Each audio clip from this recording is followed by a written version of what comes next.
beautiful book which is simple to understand, and we try to bring the gist of it to you for those who cannot read. Okay, now this book, Fakir, where it is the medium or channeling of Sai Baba through a man called Rudra. Okay, this man is alive, whereas Sai Baba comes in his astral form, and only Rudra can see it, and he will talk to him. And Baba takes him on astral voyage to different places and shows different situations, different people, and talk about those situations and how important the things are. Like for us, we have gone through how realize how faith is important, how inner peace is important, how weakness is important. I mean, weakness, limitations, and strengths are important, and how to overcome some of them, and how inherent tendencies impact us, and such are the things that we have learned until yesterday. Okay, we have completed around, there are no chapters, but small topic we are picking up and calling it as chapters. But today what we are going to talk about is karma. Okay, and what is free will, what is, I will also talk about destiny. I have touched based upon destiny last time. I will also talk about destiny, karma, and free will, how these are interrelated. Okay, so first let us understand what is destiny. Destiny, as we spoke last time, is because of our own karma or karmic pattern or karmic cycle. We say that so and so karma we clear with so and so person, and that karma that karma clearance, for that karma clearance we set up a platform saying that this will happen to me, and these are the things that I am going to learn through this kind of a lesson. Meaning, I will bring anger within me to get healed from anger, and to trigger my anger, I will bring so and so, my husband, wife, mother in law, father in law, or sister in law, brother in law, whatever, friends, whatever, or kids. So we bring all these people into our life, for example, to heal some property of us called anger. Now, the platform is set, people are set. Okay, now comes the part of free will. So platform is your entire people and you, and the lesson that you have to learn and the karmic lesson that you have to clear is the anger. And now free will, how does it come? So when we come here after pre-birth planning and everything, we come onto this life and we go through these karmic patterns, so-called anger triggers, every now and then through our family members or friends or extended family. Then what happens? We think that we forget that so and so lesson I'm trying to learn, which is why these are there. Okay, so we keep on going against it. We keep on thinking that something is going against me, this is not done, this is not fair. All these things we choose through our free will. Either we go through that karma, we learn the lesson, or we go against it. This choice is nothing but your free will. So, based on that free will, instead of, you know, um, clearing that karma, we end up creating more karma with the people. So, that is the whole concept of this chapter. But um, how does it start? I will tell you. We all have a god, goddess, guru, whoever we believe in, and we all believe in karma. Okay, and we all have to go through it. Whatever karma that we have decided to clear off, there is no other way but to face it. Either we face it, okay, or we say that I don't want it and fall into the same pit again. When you understand this, we don't need, okay, that this is the law of karma and I am a wise being. I respect the laws of cause and effect. So I have to, I also respect the laws of karma. So when you have this kind of mindset, then you don't need any philosophy, calmness, maturity, wisdom. Okay. All these things will actually envelop you. Okay, all these things will actually envelop you. People end up doing lot of meditations, people end up doing lot of things that I have this pap karma or punya karma or whatsoever be the karma, I will go get it cleared through some jap. Okay, or I'll get it cleared in the meditation, or I will get it cleared by giving some money or some dan van donation service, everything. Okay, that all only works only when we have a graceful surrender. Okay, so how peacefully we go through this, the karmic lesson in a peaceful manner, that is where the secret lies. Knowing karma and living karma. Knowing is different. Okay, I know that if I say that I know that today I'm not going to sleep. Okay, I know that due to so and so issue I'm not getting sleep. Now, how do I live that sleeplessness? The is my free will. And how does that sleeplessness being spent or accepted or understood, then that actually decides, or decides how the karma will be reduced. We all say no, like I have so and so karma, I don't want this karma, I want to release it. So, first understand, even before we have to release it, we need to surrender to that. We need to have a graceful surrender without any resistance. Many a times we think that we have lot of knowledge and intelligence, but the wisdom actually comes from going through the karma with graceful surrender. We don't realize that wisdom is more powerful than the mere knowledge and intelligence. So holding that wisdom is the core concept of karma. Only through that, by going through that, we get the wisdom. So we all have we all have karmic lessons. Nobody is an exception. So, the best is how one fights each karmic experience or one goes through it. Only then many people say that, okay, I see lot of masters. They go through lot of karma and or they are also suffering. Why do they suffer if they are masters? There is nobody who is exception. Everybody has their own lot that they have to go through, because they are your master or they are your guru or baba or whatever. They also will have to go through their own karma, or they themselves take the karma of their disciples, which they have to go through. Because he's a master, he cannot avoid it, or he cannot throw it into a bin just like that. He will take it. Just like if you see our Ramana Maharshi, he has taken somebody's karma and he had gone through it, he to the extent of amputing his own leg. And if you see Ramakrishna Parahamsa, he has got throat cancer. So it is not that they are suffering, it is that it has to clear with graceful surrender. If you see, they didn't say that, oh, why did it come to me? Why did this disciple give to me? Nothing they said. They never complained. They said, okay, this is something that I have to go through. Either I choose it to go through with graceful surrender, or I resist and increase the intensity.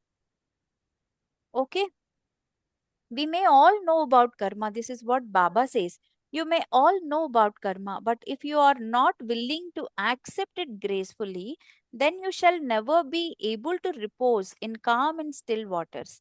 Meaning what? Whenever we are going through any karmic pattern, see, where are you operating from? Are you operating from anger, guilt, or anything else?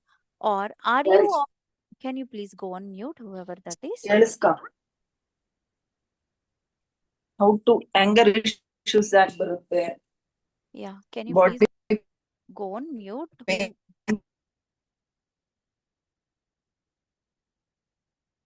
Thank you. So, So when the anger comes, where are we standing is more important. Okay. So it is not easy for everybody. Okay. How does one do that? Just because somebody knows everything, you know, and somebody saying come and embrace it, maybe it is not easy for everybody. Because if somebody is suffering and we are saying go accept your lot, it becomes very difficult for anybody to accept the lot. So how does one do that? This is what Rudra asks, especially when one is going through really tough times. How does one accept their lot? Okay. So it is then Baba says that understanding that rough times are part of karmic experience and the only free will that one has is how we go through the experience. This is key to the answer. Again, he is repeating the same thing, saying that the more we fight, we are prolonging the incident. Okay, others become fearful. Sometimes people become judgmental, slanders. They slander other people, weak. They lose patience and become negative. So, what happens by doing that? When we repose or when we resist accepting to our own karma, we are actually opening a new chapter. So, we don't need that new chapter. But what we do, we are going to open a new chapter instead of clearing that. Suppose, as I said, I took an example when I know that I'm not going to get sleep. Okay, I'm not going to sleep today. Then either I create hell for myself or force myself to sleep, or I accept that tonight I might not get sleep and go about the night in either prayer or reading a book or thinking happy thoughts or visualizations or affirmations, anything. Or I can also get restless. I can also get anger. I can also get distressed, bitter, negative, impatient, and stretch the night. Meaning, the night is 12 hours or 8 hours of sleep. But if I choose prayer, reading a book, and so thing, because that is where I have graceful surrender, that night would get eased up for me. I might sleep for 2 hours of those 8 hours. But if I am distressed, angry, bitter, negative, and everything, that 8 hours might look like or even prolonged for 12 to 14 hours, because it will not end up after 8 hours also the day starts, it will go into the day. So it becomes a never ending story. So when I know that I'm not going to sleep and that is predetermined, which is what is our karma, that is predetermined, then how I want to spend the rest of the night is up to me.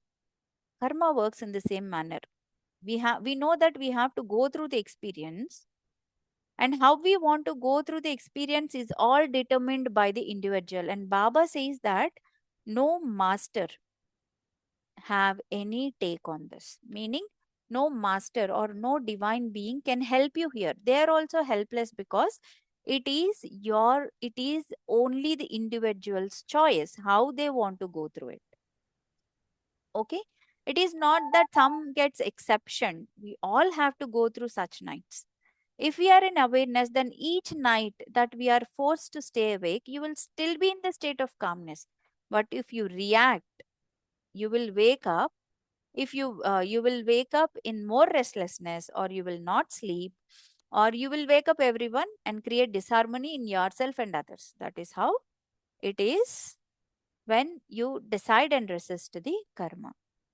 And Rudra asks again, Baba, what is the easiest way to face it? So, calm surrender is the way, Baba says, the easiest way of dealing your karma. Means give the best in each moment. If somebody is struggling through their job or through their health or through their finances or through their relationships, the best way is to give your best. Okay, every minute, Every minute you live the karmic moments with graceful surrender. That is when slowly what happens is you start getting detached. For those people who does best on their path, divine helps. Okay, divine helps, and divine, that is when guru can ease your karma.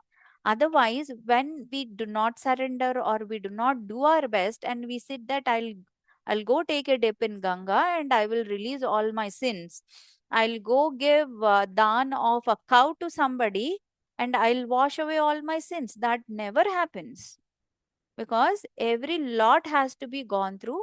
But with graceful surrender you will get a relaxation. Okay, you will say that, that is where we say, right, I mean, when we have crossed our power, when we have overruled our power, that is when we call them as god, guru, or goddess, and we say that it is now in your hands, I have done my best, please do the needful. That is when they come and then they help us. Okay, when we actually do the graceful surrender, when we are going through every minute with surrender, saying that acha, this cannot be avoided, now I have to go through, so I am going through this, then we don't really need any prayer, any offering, or any philosophy, any meditation, nothing. In It becomes a constant state of meditation. Okay, and you are in the moment, in with the moment all the time, means what? You start operating from stillness, that is immediately your energy shifts. When the energy shifts, what happens is, it is like you are in the peak of your suffering. What more can happen than this? Is what is the state of mind you get, and then you automatically start detaching, and that is when the energy shifts, because that is the saturation point, and or that is the stillness point where you think, अच्छा इससे आगे क्या होगा देखते हैं.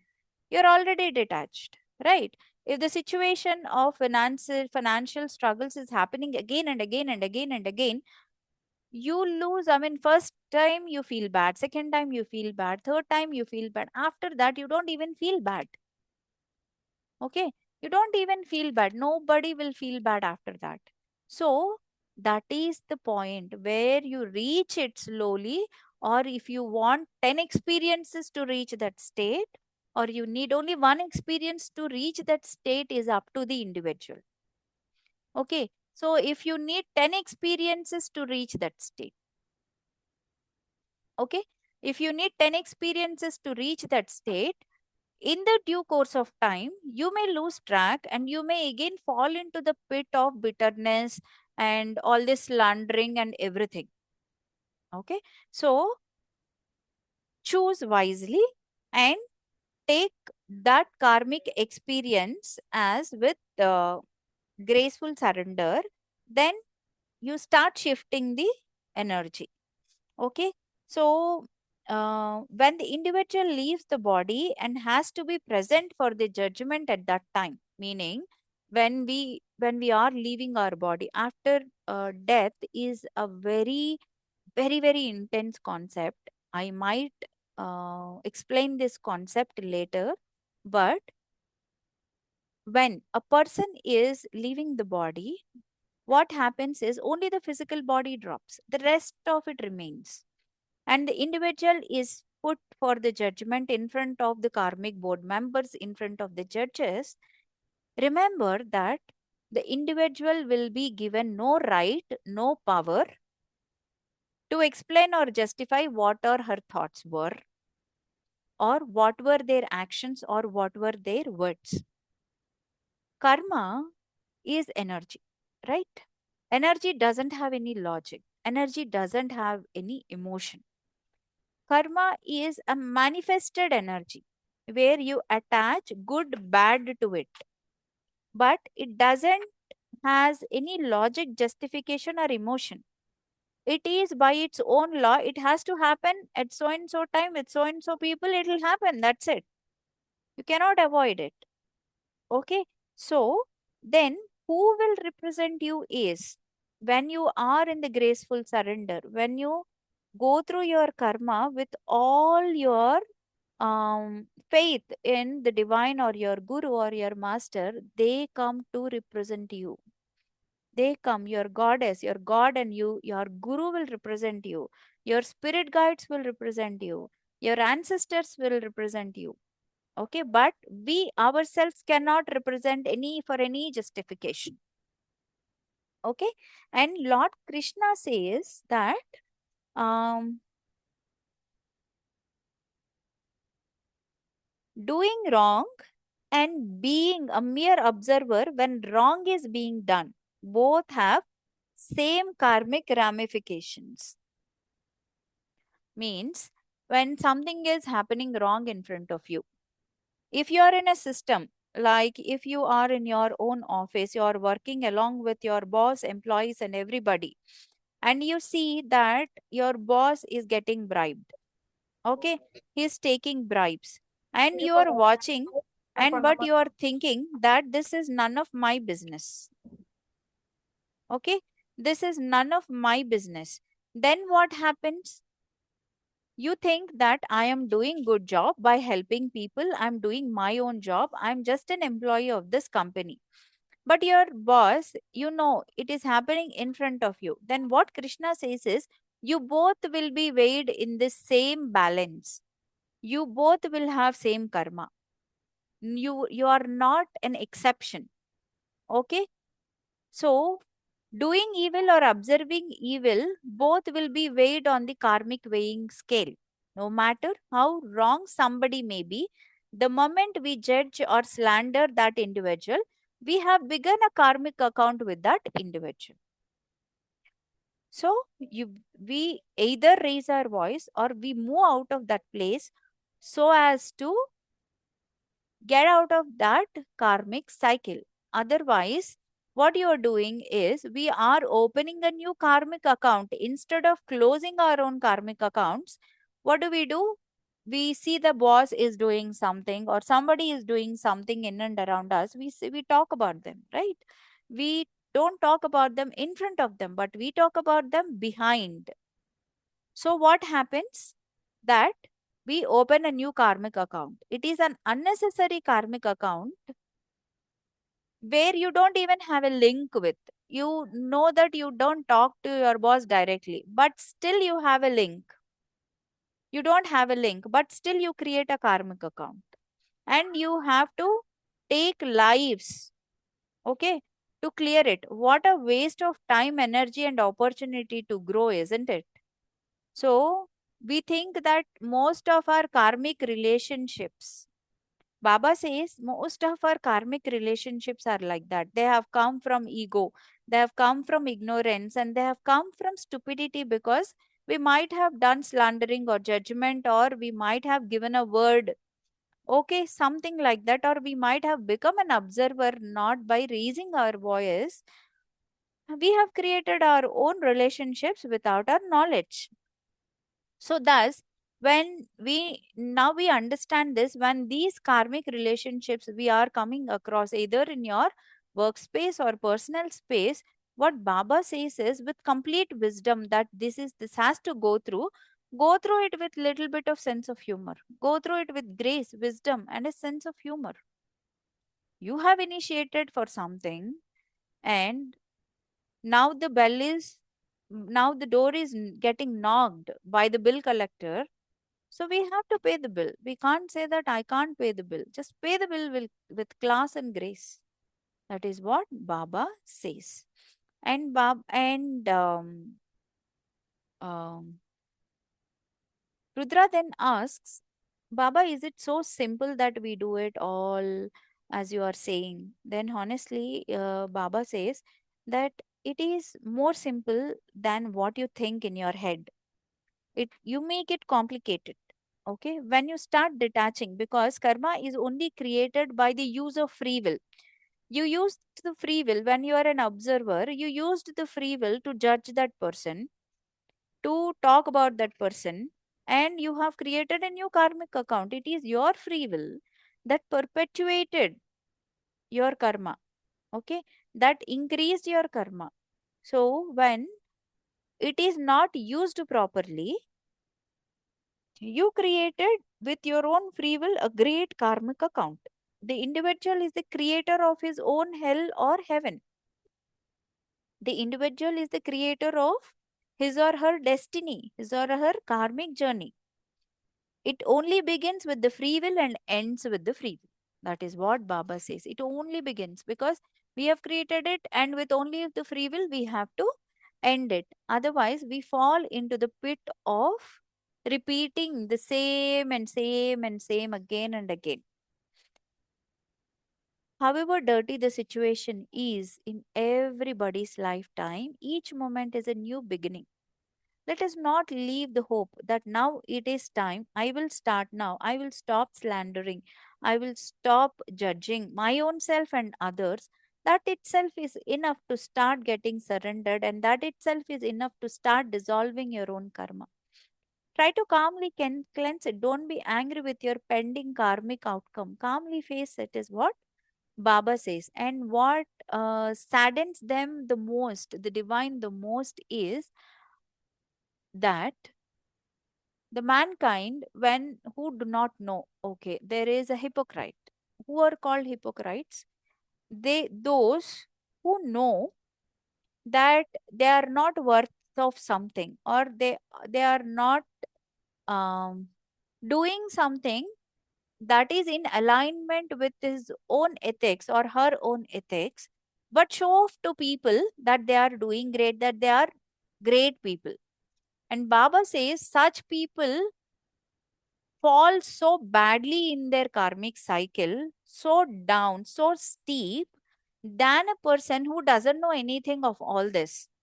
Okay, but goes through his karmic lot with greatest surrender. He doesn't know, okay, there is a fruit wala who is going through his own karma every day, going to the market, coming back and selling fruits. He or she doesn't know there is lot of poverty in their house. Do not know what they are going through. Now, if you see a saint, he has all the knowledge of this karmic account. He has all the knowledge that what happens if he or she slanders somebody, talks about them on their backs, all these things. This saint will fall more down than this fruitwala, because this saint, after knowing all these things, when they does, okay, then they fall more down. Either there is spirituality or there is no spirituality. 2 plus 2 is 4. It cannot be less than 4 or greater than 4 or almost 4 or close to 4, right? So it is either 4, it is just 4, that's it. So either there is spirituality or no spirituality.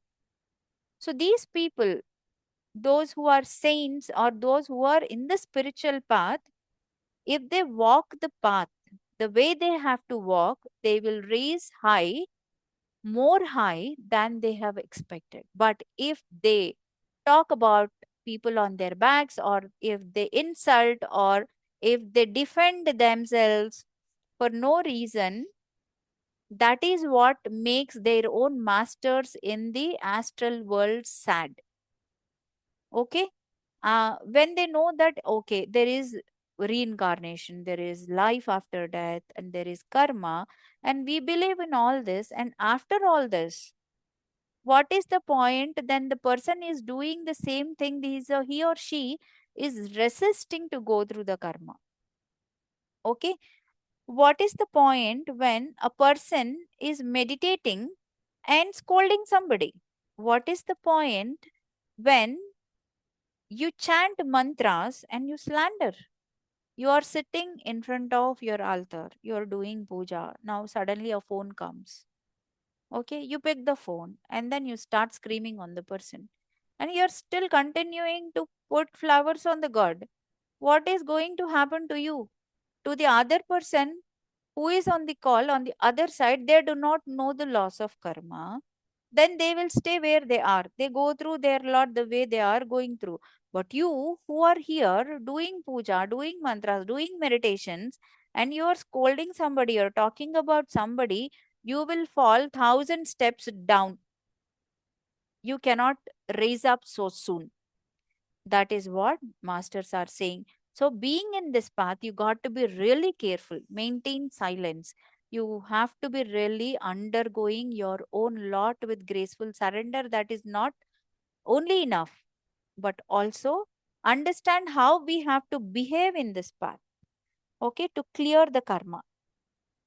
Okay, so this is what worries more, because when a sinner or saint doing a mistake, both of them will not be uh, treated the same way. A sinner will be treated in the way that he has to be treated, either to the hell, to so and so, whatever he has created his own hell. But for the saint, it will be much more bad. Okay, so when we think we are saintly people, when we think we are sattvic people, when we think we are meditators, we have to be well behaved. Otherwise, the way we are going to down, nobody can help, not even masters can help, because it is all the individual's free will how they have to behave. Okay, and Baba says that why is it why, and Rudra asks now, life is tough and we are weak.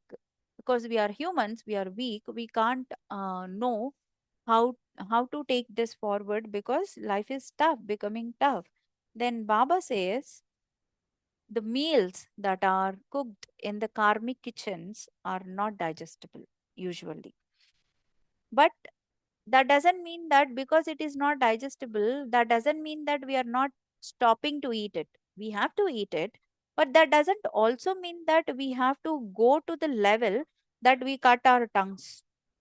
Okay, because when we stick on to the path, you never know when the door will be knocked by hope, when we do not know when the sweet delicacy might just be a spoonful away. One cannot stop raging fire by tackling with greater fire, right? You cannot tackle the fire with greater fire. We have to tackle with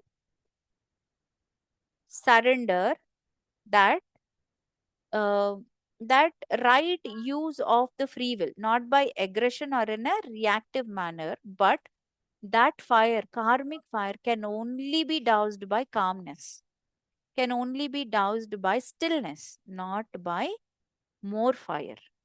Okay. So remember, karma is created by the use of free will, perpetuated by the wrong use of it, and it is only free will that will start your karmic account. It shall necessitate that now only the wise use of free will end that karmic account. So, our karma is created by the free will, extended by the free will, and stops by only our free will. So, it is the individual who has to understand and decide how do they exercise their own free will.